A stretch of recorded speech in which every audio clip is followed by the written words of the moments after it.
Insulin almost killed me. I have been a diabetic now for more than 30 years and have been on injectable insulin since 11/11 of 2011, when I almost died from a foot infection that turned septic. Previously, before that day, my doctor had me on an oral prescription medication, obviously not keeping my blood sugars under 1,000. In 2011, I was prescribed 50 units of fast-acting Humalog insulin in the morning, 50 units of long-term slow-acting Lantus insulin in the morning. At lunchtime, I was prescribed 50 units of Humalog. Then at dinner, another 50 units of insulin, Humalog, and 50 units of Lantus insulin, plus my oral metformin, 1,000 milligrams in the morning and at night as well. A lot of medications.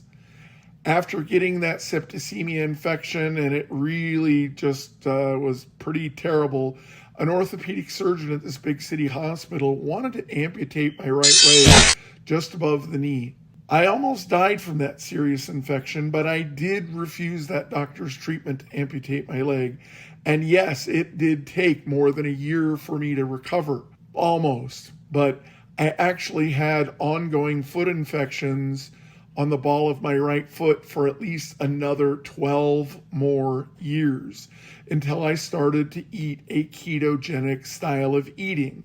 Low carbohydrates. Within 4 months, my foot that had that ongoing infection that I saw dozens of doctors in an attempt to heal it over the 12 years of suffering, I finally tried eating keto, and wow, it was like a miracle. It healed itself in a number of weeks, 16 to be exact. I couldn't believe it.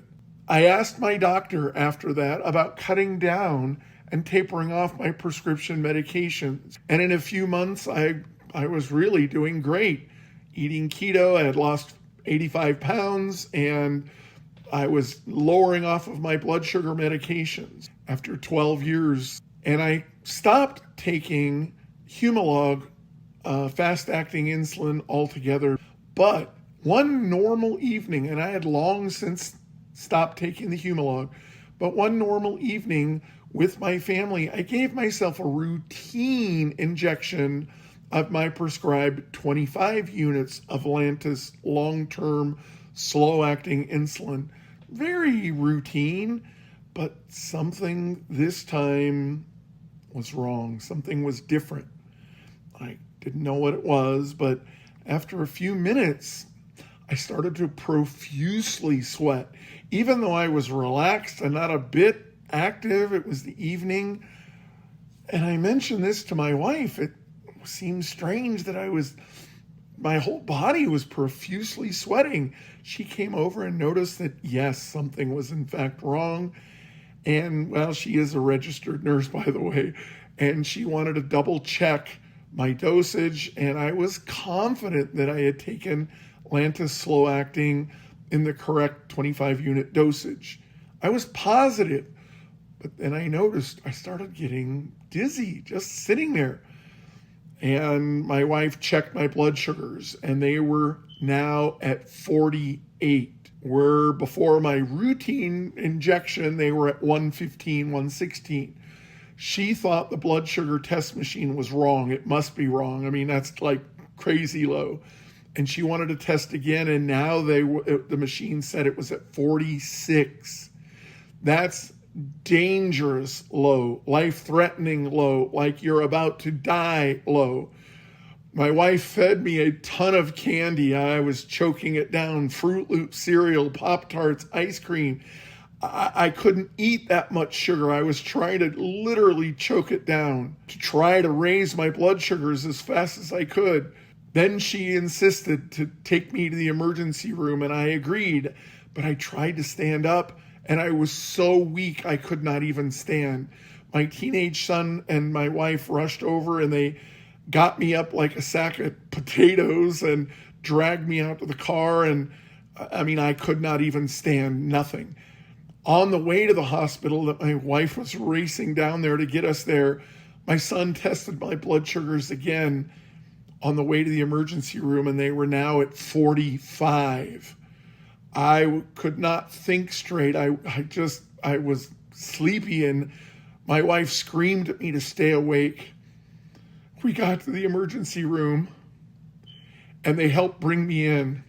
They tested my blood sugars there, and they were at 48.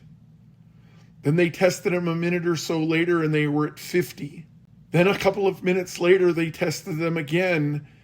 The doctor hadn't even come in yet. They were at 53. Total time to get me to the ER was about 15 minutes, and now it had been about 5 or 10 minutes in the ER. My blood sugars were slowly starting to go in the right direction. They were now 54, then 56. My doctor was very confused, the ER doctor. He said that I probably injected the wrong insulin or the wrong dose. My wife and I insisted that the insulin was correct because it was the only insulin that was there. There was no rapid acting, and I insisted that my dosage was correct. After about 2 hours, I was back up to about 120 or more and slowly rising into what I consider a more safe zone. So what happened?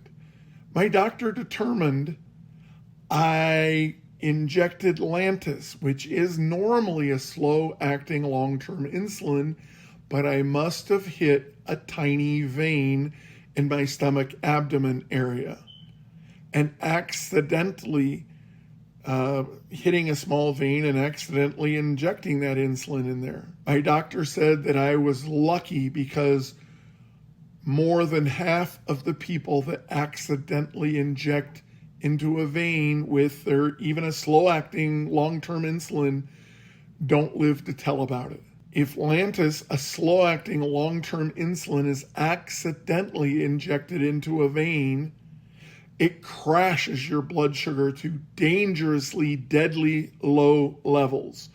And I am literally lucky to be alive. I hope you gained something from this.